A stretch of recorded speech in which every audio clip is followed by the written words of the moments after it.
How is everybody doing today? Good, beautiful Monday. Yay, I'm still alive. Okay, so now we are going to go through the skin, and by Wednesday we're going to finish up with the skin and get to the bones. And we have changed, of course, the deadlines for your assignments at my lab in mastering. And as I said before, if we don't cover a certain chapter by a certain time, don't panic. I'm usually lenient for changing deadlines for those assignments. Okay, so here, going through chapter 5. Again, I'm going to focus on the most important parts that you should know. And of course, the PowerPoint is always a type of a study guide for you, right? And hopefully it makes a lot of sense and makes a lot of logic with the sequence that I'm putting up here. All right, so what do we have to focus on? We are going to look at the epidermis first, and then we're going to go deeper, look at the dermis, and then we go to the deeper yet part, which is the hypodermis. Actually, hypodermis is not quite part of the integumentary system. It's not part of the skin. It's deeper. All right. So breaking up of your chapter, you're going to see here epidermis and dermis.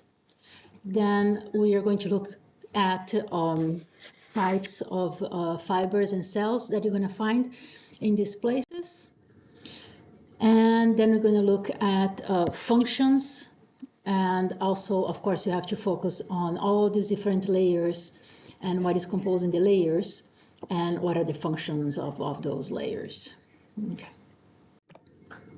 Okay, so here, how many of you are using this extra study material from Pearson? Have you seen this type of thing here? No, those little videos and practice exercises? No? Anybody has seen those? Yes? All right, how many people have no idea what I'm talking about? Okay, a few people. Well, you can come after class and I show you how to get to those. But I believe that they are not part of the package that you got right for the class. So that might be like an added fee or something. Or just to let you know, all the parts that I'm using for the class, I made and it's available for you to watch. Okay, so make sure that when I put those supplemental videos or suggested videos, I added these clips for your usage. All right, and of course I added the worksheets that they put also in these extra study modules or whatever they have on Pearson. So those are also on your modules. I hope everybody has seen those. Okay. So looking at skin, hair, and nails, they are going to mainly provide protection, and not only physical protection, but also immune system type of protection, so protection against infection. And also they're going to form a barrier that is going to avoid water loss from your body. Okay. Besides that, they also serve as a sensory type of organ. So you're going to feel things from the outside world, of course, through the skin. And actually, this goes under protection. The skin is also going to protect you against UV rays that can possibly mutate some DNA in your system. So besides all that, your skin also serves as one part of the synthesis for vitamin D. And vitamin D is very important for immune system function and metabolism. Okay. Besides of that, you also have very important heat regulation that is part of your skin functions. And some excretion also goes into this type of category. And this one here was interesting because when I was reading through the book, I never actually thought about this non-verbal communication And yeah, of course, you do use facial expressions for nonverbal communication. Yeah. So yeah, function also of the skin.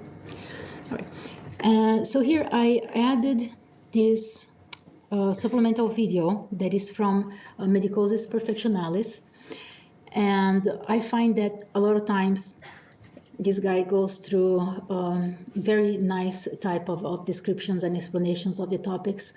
So I put it as a reliable source if you want to watch some other videos and see things explained in a different way. And sometimes I do add some clips from those videos into my lectures. And with permission, I actually contacted the guy and asked him if I could use it for my lectures, and he was really, really happy that I'm doing that. So anyway, so it's a good resource. So here, a summary here, functions of the skin. Anyway. So here also from your book extra study resources, how this chapter is subdivided. So first thing you're going to look is at the epidermis. I'm going to look at cells of the epidermis and layers of the epidermis. Then we're going to look at the dermis and the two layers of the dermis. And lastly, we're going to take a brief look at the hypodermis. Okay. So here, starting here with the structures of the skin. So first, we're going to find the epidermis that is right at the top. So epi is on top. So epidermis on top of the dermis. So this here is very much at the surface, and it comes from the ectoderm embryonic origin. And this is the same type of origin that you have as your nervous system. Okay. So what is making up those cells in the epidermis? Basically, you're going to have keratinized, stratified, squamous epithelial cells. Now, one important thing about the epidermis is that it is avascular. So there are no blood vessels on your epidermis, right? No blood vessels. So how is it that the cells that are alive in the epidermis are going to get their nutrition? Yeah, through the dermis and through diffusion of what is coming out from the capillaries at the dermis. Okay. So here, okay, you go deeper, you look at the dermis, right? Dermis has a different embryonic origin. So this is the mesoderm. So remember, the epidermis is ectoderm, dermis is mesoderm. And here you're going to have a different type of tissue that in this case, it has a lot of blood vessels. So dermis is vascularized. Okay. And then under, you're going to go to the hypodermis. So here is your dermis. Here's your hypodermis. And mainly what you're going to find in the hypodermis is a lot of fat tissue deposits, also vasculature. And this, the hypodermis is mainly what is going to link the rest of the skin to the muscular tissue. So here is structure for the skin. Again, you have the very superficial part, that's your epidermis, is also thinner, okay? Epidermis, and then here you have your dermis, which is this part here. And hypodermis is the part that is actually getting most of the fat here. And then you're going to have your muscle underneath. And also pay attention here, you have some sensory organs that are showing up at the dermis, not in the epidermis.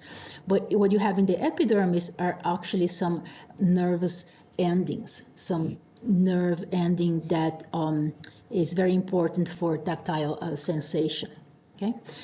What you have in the dermis, besides that, you're going to have hair, as we're going to see next. We're going to have hair and some glands, including sweat glands. Okay, so that's part of the dermis. So again, this is from the Medicosis Perfectionalis, and I like how it puts here about epithelial tissue in general. So here it says, I cover the body, so outside of the body, and I line its cavities. So you're going to have epithelial tissue that is also a part of the lining of the blood vessels, and is also part of the lining of your GI system. This is exposed to the technically to the outside environment. Now, these cells, this tissue that is lining blood vessels, you don't really call epithelial, you call it endothelial. So it's inside the blood vessels, so it's endothelial tissue. Okay. Okay, so this you can do on your own. All right, so cells. So let's pay attention here on the types of cells. Very, very fundamental knowledge that you absolutely have to know. All right. Again, what is the basic thing you have to know about those cells? They have keratin, keratinized. There are lots of layers, so stratified, squamous epithelial tissue. So types of cells, 4 types of cells. First one are those keratinocytes, very, very abundant, over about 90% or so of those cells. So keratinocytes, what they're going to produce? Keratin. Okay, so keratin is very, very important for keeping those cells together. Okay, so keratin, and of course those cells have to be tightly packed, so they're going to have junctions between the cells. Remember those tight junctions, and not only are tight junctions, but they're very, very strong tight junctions. So we're going to see these structures of desmosomes. Okay. Now, those keratinocytes, they start growing here at your very first layer that is deeper on the epidermis. That's going to be your basal layer. And they start dividing and they start to move up the skin. So they start moving up and differentiate. By the time they get up here, they are nearly dead. And then by the time they get to the top surfaces, they are very much dead. And since you have cells that are always pushing up and pushing the dead cells out of the surface, the top layer of those cells, those top dead cells, they end up flaking off. So we shed a lot of skin, like always. Okay? So those are your keratinocytes. Now, how many of those cells do we shed off in a year? Look at this. About 8 pounds of cells in a year. Yeah.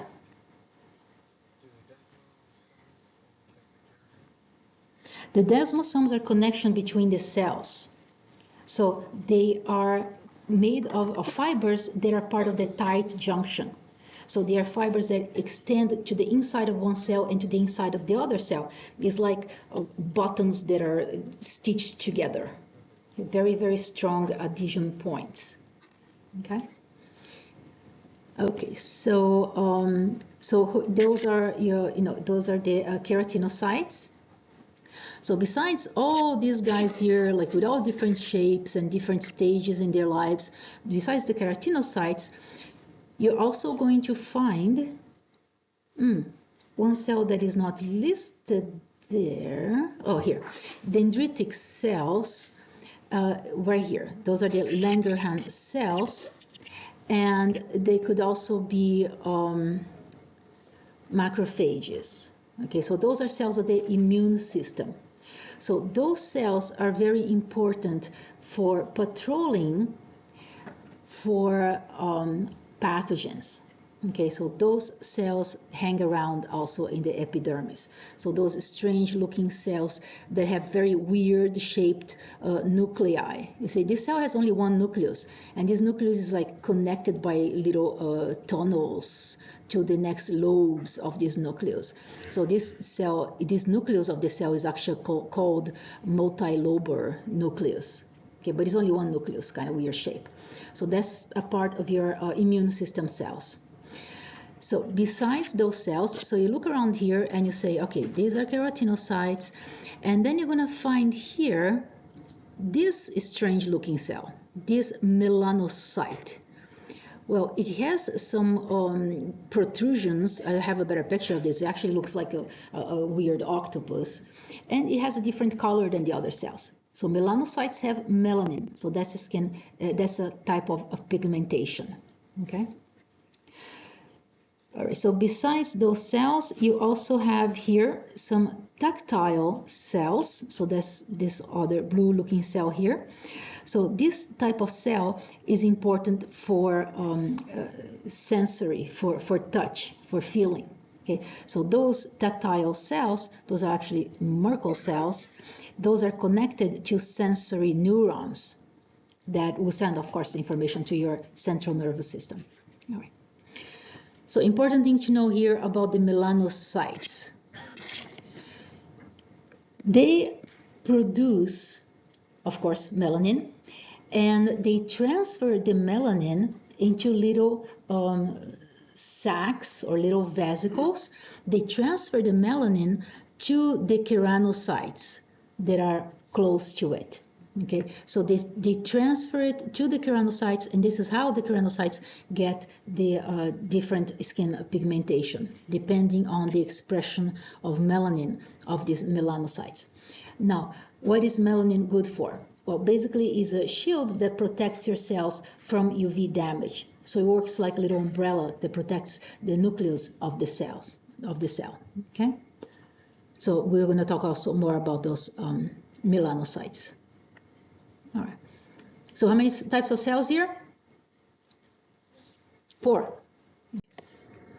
All right. So here is a cool picture of the melanocyte that kind of looks like a, I was going to say octopus, but it has 6 arms. So cyctopus. All right. So this strange looking thing. All right. You see here, these little protrusions, they go between the cells, and they're filled with these little vesicles. Right, so melanocyte is produced by the cells and is packed on these little vesicles. The vesicles are called melanosomes. Okay, so those are melanosomes right there. And then the vesicles get transferred to the keratocytes. Okay, keratinocytes, sorry. So vesicles get transferred here to the keratinocyte, and then the keratinocyte get their pigmentation. Now, this melanocyte is not only helping to protect the keratinocytes, I keep on saying keratocytes, they helping to protect the keratinocytes, but they also help to protect the nucleus of the melanocyte itself. Okay, so these little vesicles can also have here the melanin to protect the nucleus from potential UV damage. Okay, remember they are sitting right at the first deepest layer of the epidermis, very close to the dermis. Oh, here comes your first question. So let me open here. Also, pay attention that for these questions, I'm going to turn on this confidence mode. So when you're answering the question, you can say how confident you are about your answer. Okay, so here, which of the following best describes the epidermis? So here I am opening the question. You have a lot of points today, by the way. Okay, so which one here is describing the epidermis? And this is counting down.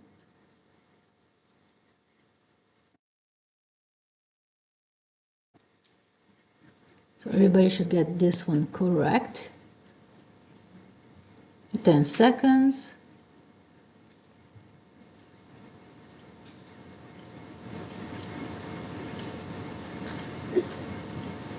Okay, what is your answer? A. So here I see, 87% of the class is confident about this one. Well, I guess it's okay.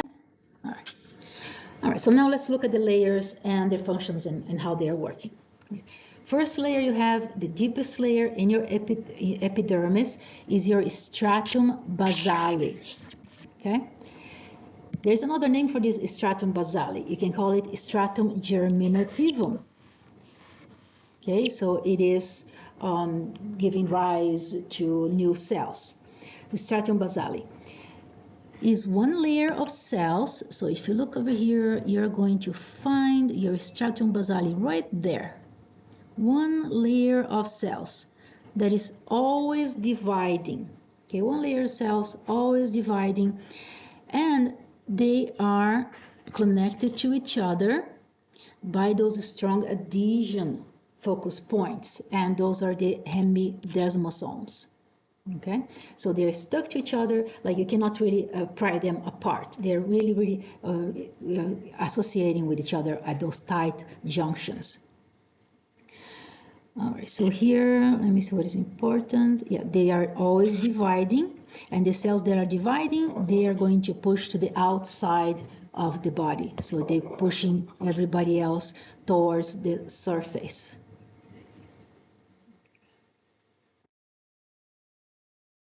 Okay. So here is your stratum basale. So here is a cell showing mitosis. So those cells are undergoing mitosis, right?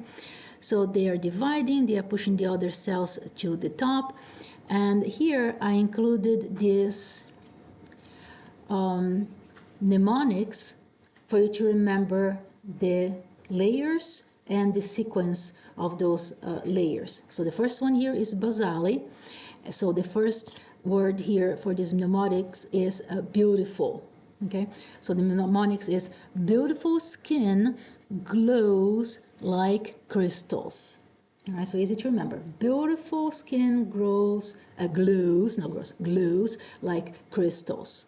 All right, so the first one here is for basale, and the second one here is for skin, is going to be your next layer, which is stratum spinosum.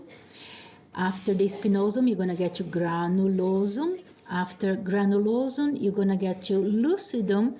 But then this layer here of stratum lucidum, you're not going to find everywhere on the body. You're going to find only in thick skin. Okay, thick skin meaning the palms of your hands and the sole of your feet. Okay, soles of the feet, palm of the hand, that's when you find this fourth layer here, that is stratum lucidum. Okay, and the last one is your stratus corneum. That's the toughest stratus, full of layers, and is made up of dead cells.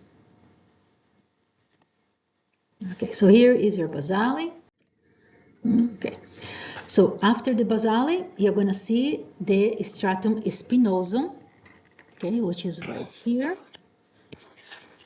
Stratum spinosum right there. Now, why is it called spinosum? Spinum is for thorns, and mainly when scientists were looking at this layer of the skin, they found that looking at the prepared tissues, they could see a lot of these spiky things coming out of the cells. But this was an artifact of tissue preparation, because remember, to prepare tissue to be looked at the microscope, you have to preserve, you have to fix, a lot of times dehydrate, and that would cause these little spiky things to show up. Now, those little spiky things are really a part of this hemidesmosome type of structure. So here is a part of one cell, and the other membrane here is part of another cell, adjacent cell. Okay, as you see here, this is a little snapshot that is coming from two cells that are interacting. Okay. So between these two cells, you see these adhesion proteins that are coming from one cell and the other cell, and they make the tight junction really tight. So this is your desmosome or hemidesmosome for one cell. One cell has the hemidesmosome, the other cell has the hemidesmosome. So two halves make this whole desmosome. This is the whole structure of these two things interacting right there. Okay. So the fibers are really the spiky thing that made it be called spinosum. Okay. So very strong desmosomes, and those cells are alive. They are close to the stratum basale, so those cells are all alive, and they are starting to produce this precursor of keratin. So they make these little granules or these little vesicles of this precursor to keratin that is called keratohyalin. Okay, so spinosum has keratohyalin, and that keratohyalin, as this cell is migrating to the top layers, the keratohyalin is going to become keratin, and by the time it gets to the next layer here, that is going to be your stratum granulosum, that's when you're going to have your keratin that is at the final stage of production here. Okay, so these cells are also producing other types of proteins that are not keratin. Other proteins, they're like glycoproteins. So they are made up of a part of sugars and also proteins. Okay, so these glycoproteins, they are going to have important function in water retention. So they're going to be mainly protecting from water loss. Okay, so keratin is going to be giving strength to the epithelium, and then the glycoproteins are going to help to prevent water loss, making a shield that would avoid diffusion of stuff to the outside of the body. Okay. So here was your stratum spinosum. So the next one is the stratum granulosum. So this is going to be here where you see all these granules that are more emphasized. You have a lot more granules here than you have at the spinosum. So you see a lot of these dark granules that are showing up over here. So at this stage, you already have the keratin that is being produced. So you're going to have keratinization. So keratinization is at the stratum granulosum. Now, these guys here, the cells that are close to the stratum spinosum, those cells are still alive. As the cell produces keratin and dumps it into the extracellular space, okay, and other water repelling products here, the cells start to die out. So at this stage here, you're gonna see that the cells are starting to lose their organelles, they lose the nuclei, and they start to die. Okay, so these guys here at the granulosum, down here they're still alive, up here they're all dead. So they're going through this dying stage.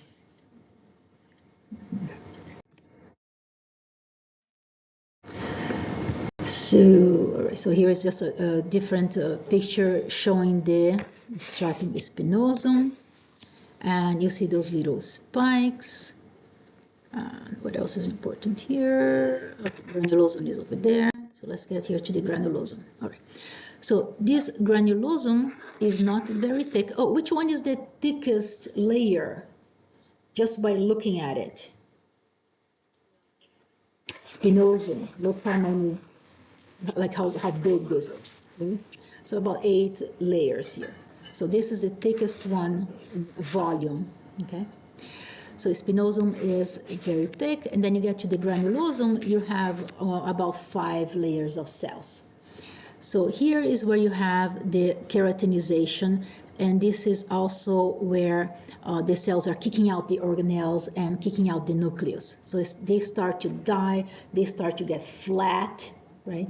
So they are getting packed, they get a lot of keratin inside of the cell and outside of the cell. So keratin here, keratin there, and all this matrix here is really starting to make this impermeable barrier. So you can imagine if you're making an impermeable barrier, you're blocking nutrients from getting to the cells. Because remember, the nutrients are coming from diffusion, and there are no blood vessels in the epidermis, right? So nutrients are coming from diffusion, and these cells, first of all, they're far away from the source, and in second place, they are putting this barrier for anything that is in aqueous environment. So they are really pushing towards cell death. Okay, so they're really not getting the source because the nutrients, because it's far away, and they're putting impermeable barriers. So they're really going to be in a bad shape, like dying.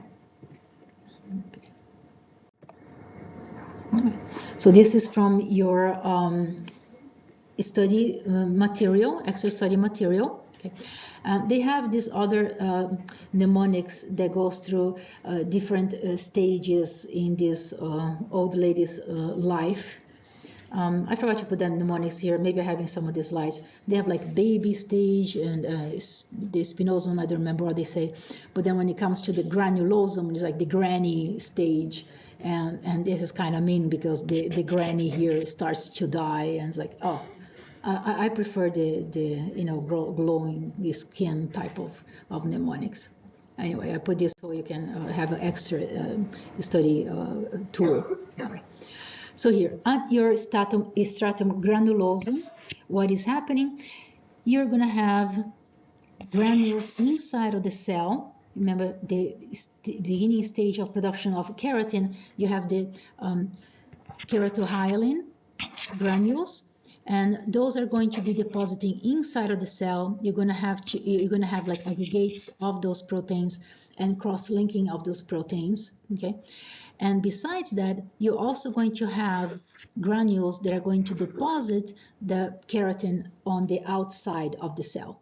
So here you have lamellar granules that are depositing keratin to the outside of the cell. And you have the other type of granules, keratohyalin granules, that are depositing here and working on the inside of the cell.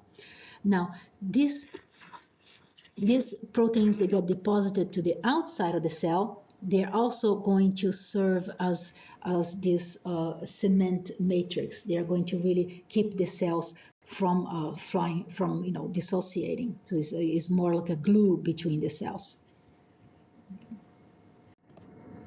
Okay. All right, so here we get to the next layer. This is your stratum lucidum, and as you see, a granny had died, and yeah, so dead cells. So these cells here, look what happened to them. They do not really have myelin. Okay, so they are clear. They don't have organelles because everything is dead here. They don't have nuclei, no organelles. Okay, and basically this layer of cells is only going to show up on your thick skin. Remember, palms of the hands, sole of the feet. Those are the only places you're going to find this stratum lucidum. Okay. All right. So here is your stratum lucidum. Okay, I mentioned that. Okay, and then you get to the top layer. So that's your stratum corneum. Corneum because it's the toughest part of the cell, of the layers. Okay. Again, the cells already didn't have nuclei by the time they came to this previous layer here, right? By the time they came out of the granulosum, they already didn't have nuclei and organelles, right? So by the time you get to the stratum corneum, you only have like ghosts of cells. So that's why they have here this little granny angel that is flying away from the skin, like you're shedding dead cells out from the top surface. Okay. This is where you're going to have this insoluble lipid layer that is deposited. So here at the stratum corneum is really where you're going to have this barrier to diffusion. So impermeable layer is going to be here at the stratum corneum. So that is really what's going to give the waterproof properties of the skin. Okay. Now, is it 100%? No, nothing is really in the body like 100%. So you do have some fluids that can go through those, but it's not really a significant amount. Okay. Okay, so water resistance layer. Okay, so one observation here. How did the cells die when they came out of this stratum granulosum? They die by programmed cell death. So that's called apoptosis. Okay, so programmed cell death it means that they have this whole system that is getting turned on within the cell. So it's meant to happen that way. It's not like accidental or trauma or necrosis type of cell death. It's just programmed cell death. One characteristic of apoptosis is that you do not get inflammation out of the cell death. Right, so yeah, that's a good idea, right? You don't want to get inflammation all over your skin because you're shedding these skin cells like all over the body. Imagine if it was with inflammation, that would be quite painful. All right.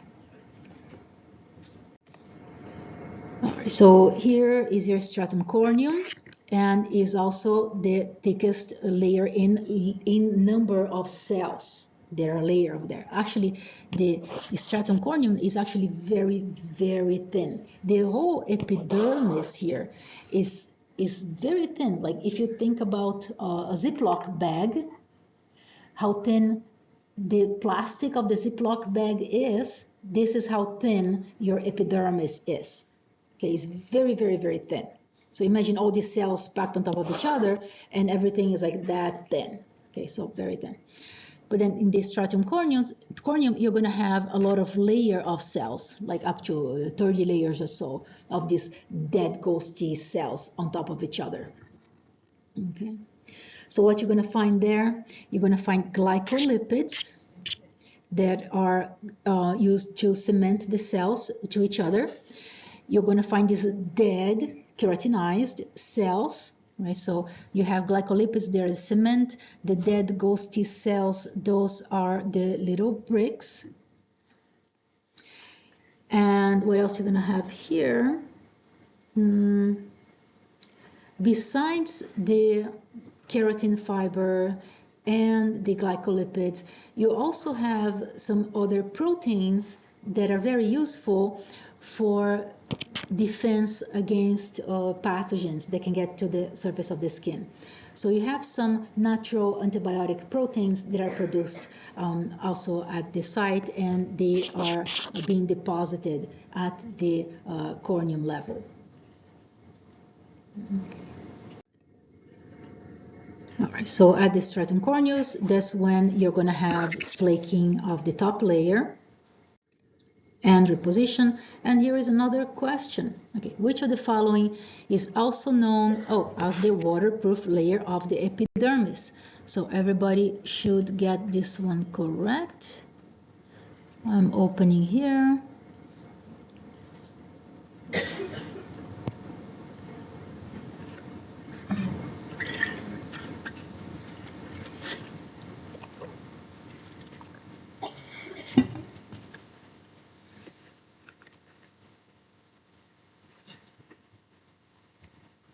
Okay, 5, 4, no, 3, 2, 1. And what is your answer? D. Okay. So here's a nice picture straight from your book showing all these layers and a lot of the stuff that you're going to find in these layers, right? So what you're going to see here, we just looked at the top layer right here. Okay, so now we're going to look at everything else that is in there. So let's see here. All right, so we look at the epidermis. So we went from basale to spinosum to granulosum to lucidum to corneum. Now, between the epidermis and the dermis, remember you're going to have the basement membrane, right? And then you're going to get to the dermis. The dermis is going to be made up of 2 layers. You're going to have this papillary cool layer, and then you're going to have the reticular layer. Okay, so here looking at the epidermis. Okay, where is the epidermis? Okay, we already looked at the epidermis. Let's get the dermis. All right. So looking here at the dermis, this I think is really like fascinating about the dermis, because you're going to have this strong but flexible type of tissue. Okay, so it's connective tissue. The types of cells you're going to find there, you're going to find cells that are producing the connective tissue. So you're going to have fibroblasts. You're also going to have a lot more of your immune system cells. They're going to be patrolling the dermis. Because here at the dermis, you're going to have also a lot of blood vessels. So it would make sense that you're going to want to have a lot more patrolling cells, because just in case you have some pathogen that will come through the epidermis and get to the dermis, you want to kill those pathogens right away. So you're going to have immune system cells like what type of cells? Mast cells, macrophages, those are big eaters, right? Mast cells and other types of white blood cells, they're always looking around to patrol for intrusion of pathogens. Okay. What else you're going to find here? You're going to find a lot of blood vessels, as I mentioned. You're going to find nerves, okay, very innervated, and you're going to find also lymphatic vessels, right? So what happens here, you know, with your blood vessels, you have arteries that go into capillaries. So you have here a capillary bed, right? And then out of these capillaries, you're going to have nutrients that are going to come out of the capillaries and nourish the cells. And then you're going to have the veins. First, you have venules, the tiny veins, and they get bigger and bigger with the veins, and then go back to the circulation. So here, the flow of blood is coming here, oxygenated blood, and here you go deoxygenated blood, because stuff gets delivered to your tissues. Right? Now, when the nutrients get delivered here to the interstitial fluid that is going to nourish your cells, you also have a certain amount of that fluid that is not getting back into the vein side of this capillary bed. So that fluid, if you don't drain it out of there, you're going to have a problem of accumulation of that fluid, and that means edema or swelling. Okay, so in order for that not to happen, you have lymphatic vessels that are open-ended like a little straw. Okay, so those lymphatic vessels are right there at the dermis, and they really work like capillary action, like a straw action, to help to reabsorb the liquid that gets deposited in this area. Okay, so you have arteries, veins, and also lymphatic vessels. Okay. Besides that, you're going to have hair follicles and oil glands and sweat glands. We're going to also look at those. Okay. So here, looking at the dermis, the first layer that you have close to the epidermis, this is going to be your papillary layer, and it's easy to identify that because you're going to have this little papilla. That's what you call papilla, that the indentations that go up here to meet with your epidermis. Okay, so here's your papillary layer, and this is made of not so tough connective tissue. So this is where you're going to find your areolar connective tissue. Okay, so under that, when you get to the reticular dermis, this is where you're going to find your very dense connective tissue, because you want to make sure that the rest of the skin is just not going to detach from the rest of the body. So this reticular dermis is very dense connective tissue, and is also irregular, because you want the protection from all the angles. You want to have some elasticity, but you want to make sure that if you pull out your skin this way, it's not going to detach, but if you pull out that way, it's also not going to detach. So you have this distribution of strength through all the areas, not only in a couple of directions. Okay, so irregular, dense connective tissue at the reticular or deeper layer. Okay. So here again, from your study extra site. Okay. So looking here at your papillary layer. Okay, so this is the site that has all these little indentations right there.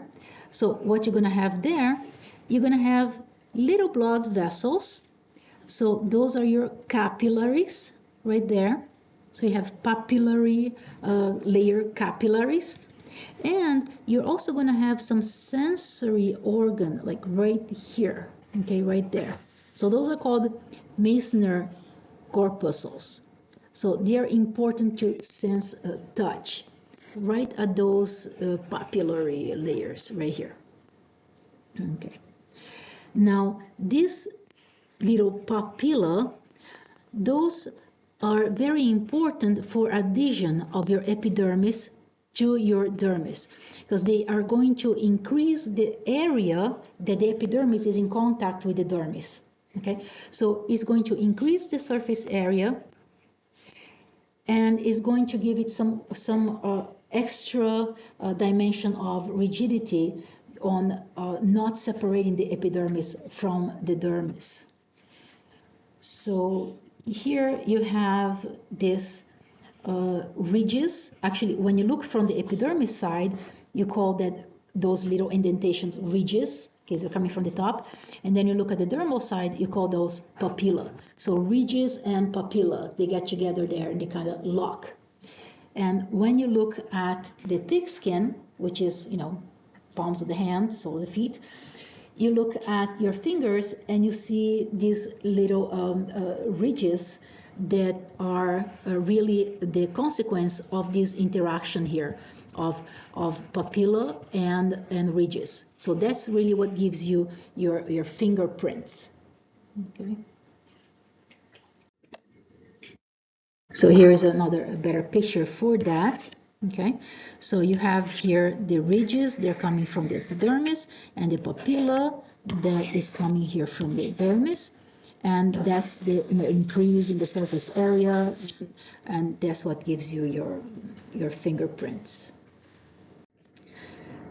Now, I just mentioned that. Okay. So we know that each individual has a unique pattern of those papilla and ridges, right? So each person has a different fingerprint. Now you should be asking me, what about the rest of the body? Because what is the difference really between thick skin and thin skin is that stratum lucidum, and you don't even have these ridges in the stratum lucidum, right? The stratum lucidum should be like right here. And these guys here are going to the dermis. You do have this papilla on the ridges, like all the dermis. But then you look at the rest of your skin, it's like, I don't see fingerprints, right? What happened to these ridges with the rest of the body?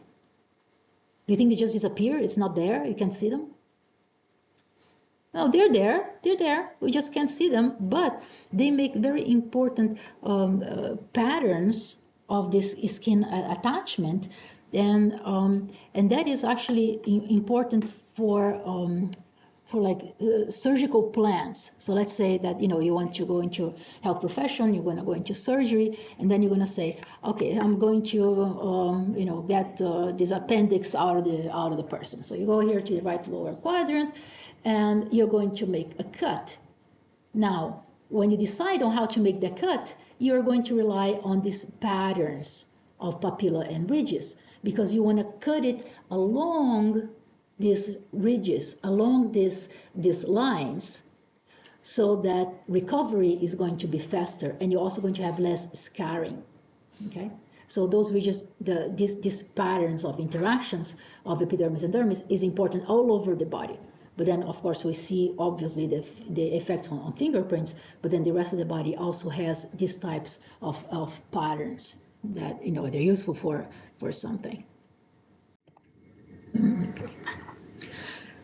Now, looking here at deeper here at the reticular layer, again, this is where you're going to find this dense, irregular type of connective tissue. Okay. Why is it dense? Well, we're going to have a lot of collagen and a strong type of collagen. So that would be type 1 collagen. Okay, so a strong type, they really want to keep this thing together. Now, of course, besides collagen, you're also going to have a lot of elastin, because you want the skin to be a strong type of adhesion, but also flexible. Right? Okay, so let's see here.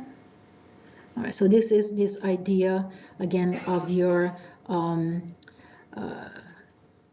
invisible lines. Okay, so cleavage lines throughout the body you see patterns of those cleavage lines that really have to do with this papillary layer.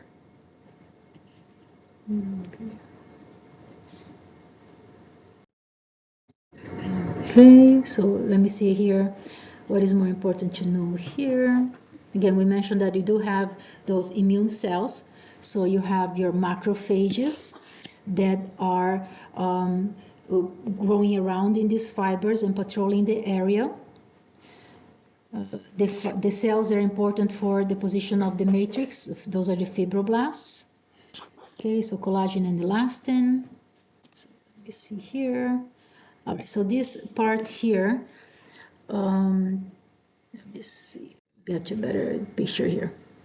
Okay, when you mention about those sensory endings, so I mentioned here corpuscles. Okay, I'm not going to ask you specifically which type of corpuscle it is, but you should know that those are sensory nerve endings. Okay. So when you look here at your reticular layer, at the dermis, this is a very important area for overall control of body temperature. So thermal regulation is very, very important at this area, because here you're going to find arteries that can be dilated or constricted. So you're going to have these blood vessels. When you say blood vessels, you really mean arteries that can dilate when your body is really undergoing going through high temperature. Okay, so you can dilate those blood vessels and allow body heat to come out. Okay, from the blood going through those dilated vessels. But when you're really, really cold, you can constrict those blood vessels and try to keep the heat in the body. So you can control the dilation of these blood vessels and how much heat is going to come out of the body. Besides that, you're also going to have sweat glands that are present in the dermis. Okay, you're going to have sweat glands that are also going to work towards temperature control. In case you're too hot, you're going to have your sweat glands. They're going to cool down your body temperature. Okay, so two ways that you're going to control your body temperature. One is by controlling blood vessel diameter, and the other one is by controlling the amount of sweat. Keep in mind that when you sweat, you're going to have water that is put on the surface of the epithelium, right? And evaporation of the water is what is going to cool you down, okay? So if you have situations in which you have a lot of humidity, like 100% air humidity, and water is not really evaporating, this is not going to be an effective system to try to cool you down. Okay, it's just going to make you very sweaty, but not really going to work to cool you down. But we're going to see next. Okay, so skin turgor is really related to elasticity and flexibility, but strength also of the skin. Okay. All right, so I mentioned this. Let me go to the parts that are important. Okay, so here, this is what I had not mentioned before also. The blood supply in the dermis. All right, so you have two important areas. You have here the subpapillary plexus, like right there. Subpapillary means under the papilla. So right under the ridges, you're going to have this subpapillary plexus. Plexus means a lot of blood vessels there. Okay, so those subpapillary plexus, they're actually very, very thin. They're very skinny. Okay. Well, that would make sense because in case you have some cut to the skin, you don't want to bleed a lot. So the most superficial vessels are very, very thin. And then under that, you're going to have these bigger types of blood vessels that is going to come in the cutaneous plexus. Right, so subpapillary, this order here should be down that way. So subpapillary comes first, right under the papilla, and then you're going to have the cutaneous, and those are going to be bigger blood vessels. right? So you get a deeper cut, you're going to bleed more, okay? So bigger blood vessels here.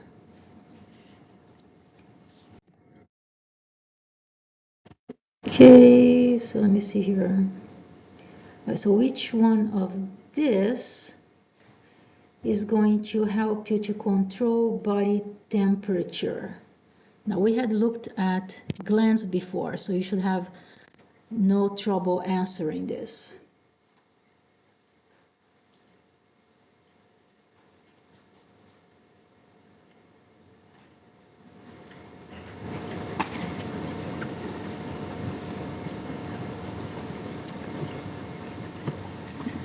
Okay, you got 10 seconds.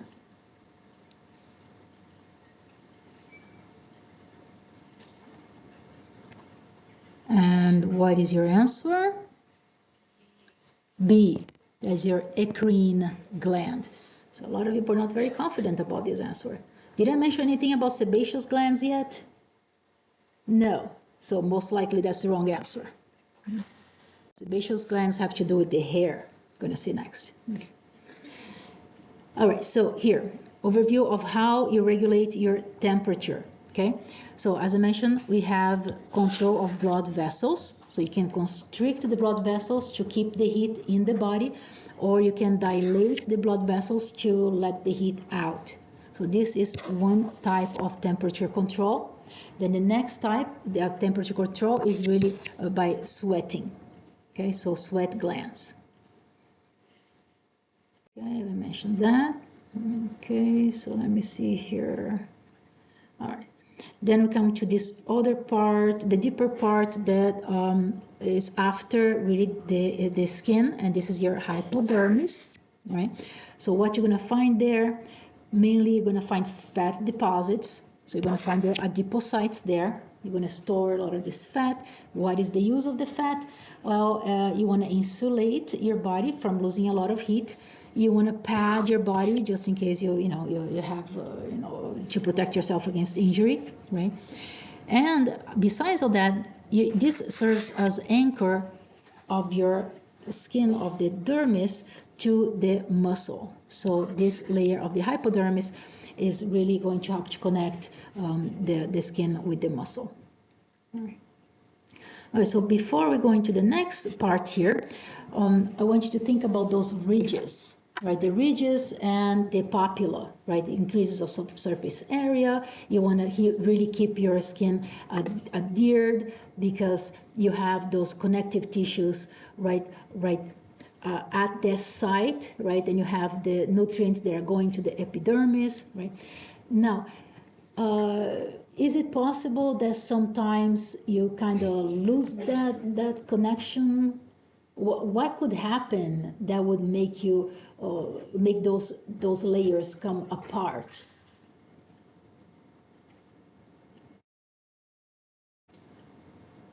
What am I talking about? Yeah. Some disease that affects the reticular fiber, or the collagen fibers. Yeah, you're thinking about diseases, but I was thinking more of day-to-day type of activity. Okay, let's say that you haven't walked a very long distance for quite some time. You're not very used to walking, right? And then you decide to go to Orlando and hit a theme park. And you walk like all day long. What happened to your feet? You got blisters. Exactly. Right? Or let's say you don't have to walk in the theme park. Let's say you got some new shoe and it's pressing in sides, like sides on your feet and ankle that you're not very used to it, right? Like for example, I decided to put this shoe on, but there is this little thing on the back that my other shoes don't really have, and I'm walking around like around campus, and after a while I'm starting to feel pain in the back. It's like those are the ridges that are not very attached now because a lot of friction can cause those ridges to come apart. And remember, that dermis is supplying all the nutrients to the epidermis, and this has to do with extracellular fluid, interstitial fluid, right? That is going from the dermis to the epidermis. And if you don't have those ridges and papilla kind of like interacting with each other, if you have a space in there, what's going to happen? They're going to fill it up with fluid. So that's how you get a blister. Okay? Can you avoid blisters? Yeah. Do you have any hikers in the class? Yeah, a little bit. You say you don't think you can avoid blisters? Oh, you can avoid blisters. Yeah. So hikers in the class? No hikers in the class? Well, maybe deciding on it. Okay, either you are or you're not. Okay. So let's say you like to hike, right? So you get ready, you get your backpack, and you're like, oh, I'm hiking, I don't know, 25 kilometers today. What is the first thing you do? You give an extra layer of protection so those ridges and papilla are not going to come apart. Use paper tape on your feet. Have you heard of paper tape? You just buy it at the drugstore, supermarket, whatever. You tape your feet. Look on YouTube how to do paper tape protection. Okay, you tape the back of your feet. You tape each toe. Okay, and you go out for your hike, and most likely you're not going to end up with blisters. It works. You forget to tape your feet, and then you deal with the blisters. All right. So no blisters. They're painful. Right? Accumulation of liquid. Okay. All right, so we talk about the blister. Okay, we talk about hypodermis. Okay, all right, now looking at the skin. So that's the first thing you see when you look at a person, right? So you look at the skin. You can look really at the skin to try to figure out if the person has some underlying homeostatic imbalance or some kind of disease going on, okay? So here are some clues what to look at when you look at your patient, okay? So first thing, if the patient looks blue, you don't say you look blue, you say, oh, the skin looks cyanotic. Okay, so cyanosis, that is a telltale sign of low oxygenation, low blood oxygenation. So maybe there is a problem with the cardiovascular system. Maybe the person is bleeding too much, or that would be very obvious, right? But let's say you have a problem with oxygenation. Okay. Now let's say that the person is looking pale. So pale skin. That could mean you're probably not getting enough oxygenation in the blood, but not to the extent that you're looking blue. But let's say that you're having some kind of blood problem, like anemia. So looking pale could be anemia, could be low blood pressure. Right? Or it could be they just scare the crap out of the person. So if you look scared, if you have kind of paler tones of skin, you're going to look white. So you can be in fear, or some people get angry and they get pale. I think most of the time people get angry and they get red. But anyway, but it can tell you something about the state of this person. Usually pale skin could be anemia, especially if you look like at the palpebra under your eyelid. Okay, you look on, it should be nice and red if the person has enough red blood cells. But if it looks pale, then you can say most likely you have anemia. Okay. Now let's say on the other hand, if the person is looking reddish, okay, you can say, well, the person is running a temperature, so it could be fever, or you have too much blood going around too fast, or high blood pressure, so that's hypertension. Okay.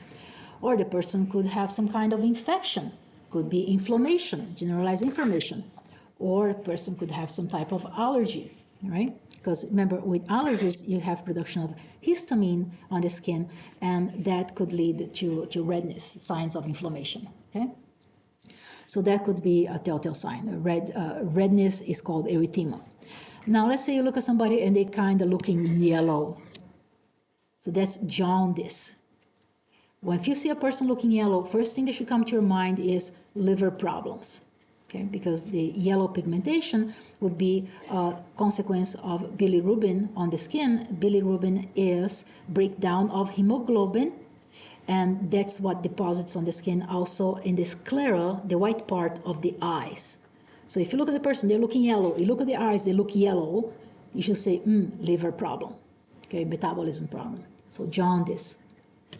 break down red blood cells. Now, bruises, well, that's pretty much obvious. Something happened, right? So you're going to look at the skin, you're going to see a bruise. It's like, could be a disease, it could be hematoma, it could be some type of blood vessel that got clogged, okay? Now, this here is interesting.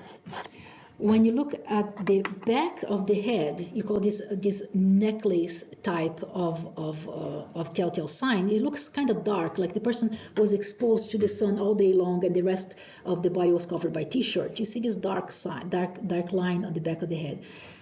That could mean glucose, insulin resistance. So it could mean the beginning of type 2 diabetes, or not very effective control of blood glucose levels. Okay, and sometimes you also see, like close to the armpits, you see this type of dark pigmentation.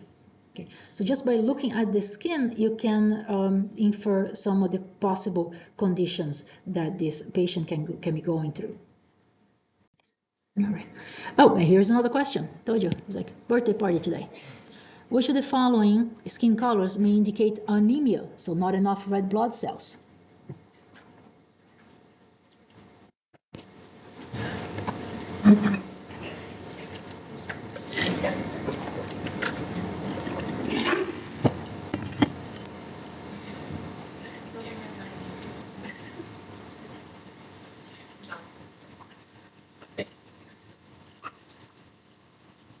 What's your answer? D. Okay. Okay, so this person was pale. All right, so brushing through the hair quite quickly. This is very easy, okay? So hair is also made up of this dead, keratinized type of cells. Where is it that you're going to find the hair? Everywhere except some very few places. Like, for example, on the palms of your hand, soles of your feet, on your lips, on the nipples, and on some portion of external genitalia. Everywhere else in the body, you're going to find hair. And a lot of times in places that you wish there was not hair, but yeah, you're going to find hair. No. So what is the function of hair? Basically, hair is a sensory organ. If you have, for example, here this nasty mosquito landing on your skin, some hair can detect it and you can swat the mosquito. Okay, so you have nerve endings on those hair follicles that can tell you of the presence of some mosquito there. This is interesting. They say, hair on the head can prevent some kind of physical trauma. Well, I would say, well, if you have long hair, you put it in a ponytail and then you hit your head, then the hair is a cushion. I don't know. So, okay, could it avoid some kind of trauma? But basically, it's going to protect your head from heat loss, right? So when it's really, really cold, which is not the case in Florida, you want to keep your head from freezing, so the hair helps like a hat, okay? And some of the hair helps you also to shed your scalp from UV damage, so you don't want to develop cancer cells. So hair is protecting your scalp. And then just for fun, I put this picture here of, you know who that is? Lady Godiva. You don't know the story of Lady Godiva? No? Nobody heard of Lady Godiva? Oh man, this is a fun one. All right, so I'll get 2 minutes to tell you this. So what happened is that there was this country, I forgot the country, and the person in charge of taxing the people were really like getting a lot of money out of the people. And she was empathizing with the commoners, asking her husband to lower the taxes.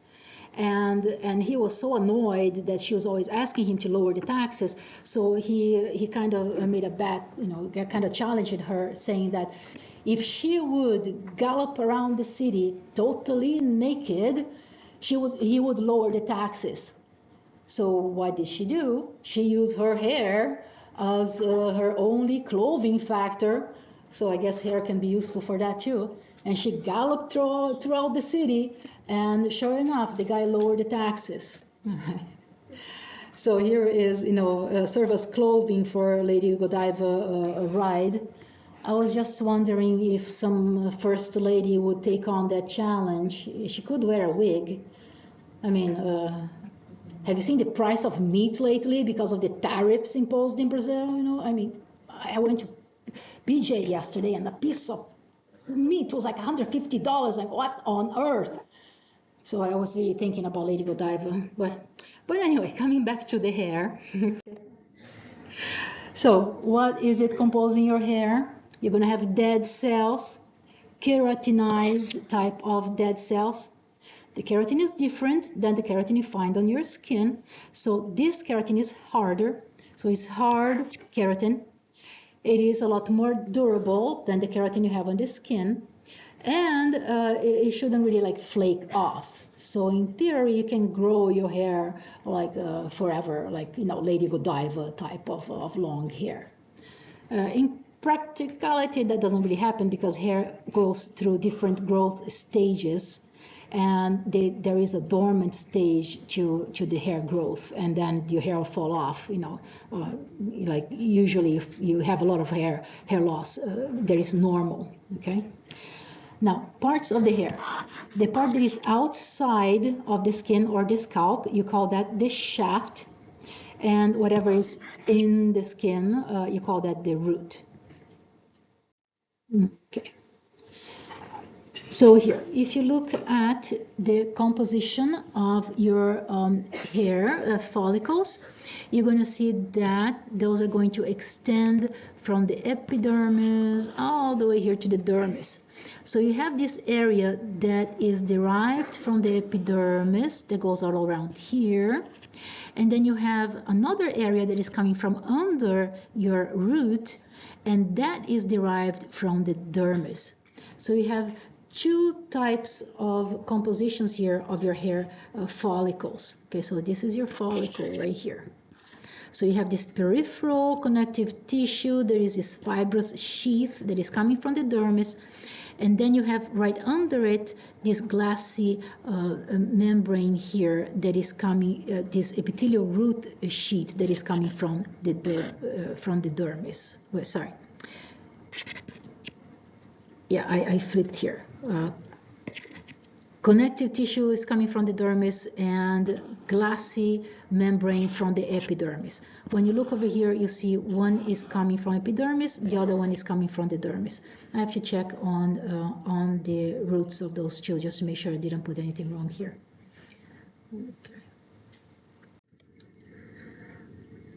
Okay, so when you look here in the follicle, you're going to see that you have this area that has a lot of dividing cells, just like you had in the epidermis. Okay, so that area with a lot of dividing cells, you call that the hair matrix. Okay, so it makes new cells, and then the cells are going to be pushed to the outside, the cells are going to die, and the cells are going to be packed on top of each other, and they're going to be coming out from that bed. Okay. Close to this follicle, look at this. This is really cool. Every single hair in your body has this tiny little muscle right there. Okay, so this is a smooth muscle and it's connected to a lot of nerve endings. You see the yellow things here? A lot of nerve endings. This muscle here is called erector pilus. When you look at more than one of them, then you call them erector pili muscles. Okay. These muscles here for us, they don't really have a lot of function. Okay. But let's say that you got scared or you got surprised by something, and your central nervous system will send signal to contract that muscle, and you get goosebumps, right? So those are the muscles that are causing your hair to go from a laying down position to a standing up position, and that's what causes the goosebumps. Okay. All right. So when you look here at the base of your follicle, you're going to find this hair papilla. Okay. So this papilla is really made up of a lot of tiny, tiny blood vessels. They're really coming from the dermis. Okay, so every hair follicle has these blood vessels that is providing the nutrients for those cells to grow. So you can imagine when you pluck a hair, you can be breaking some of these tiny blood vessels, but they're just so tiny that most of the time it doesn't really bleed. But you know, if you have the habit of like making your doing your eyebrows, sometimes you pluck a hair and then you're gonna have a little bleeding in there. That's because of that that bed of capillaries that is in every hair. Okay. So here, looking at what you see at the matrix, at the hair follicle. Okay. So you have this extension of your epidermis, okay, that comes here to the top part, and this is what you call your hair matrix. So these cells here are dividing and they are being deposited on this outer parts. Okay, now just like when you see with the epidermis, you're going to have your melanocytes. They're going to be depositing melanin, just like it happened on the skin. Okay, and let's see what else is important here. Okay, so this is the matrix. This center is called the papilla right here. Okay, so you're going to have your blood vessels right here. And those cells, of course, those are the melanocytes. So that is what you should know about the hair. I'm not going to go into a lot of details. Again, this is your erector pili muscle. And look at this. All the hair is connected to the sebaceous gland. Sebaceous gland is going to dump sebum or oily stuff right on the hair that is growing. Okay? All right, I'm going to stop here and we catch up on Wednesday.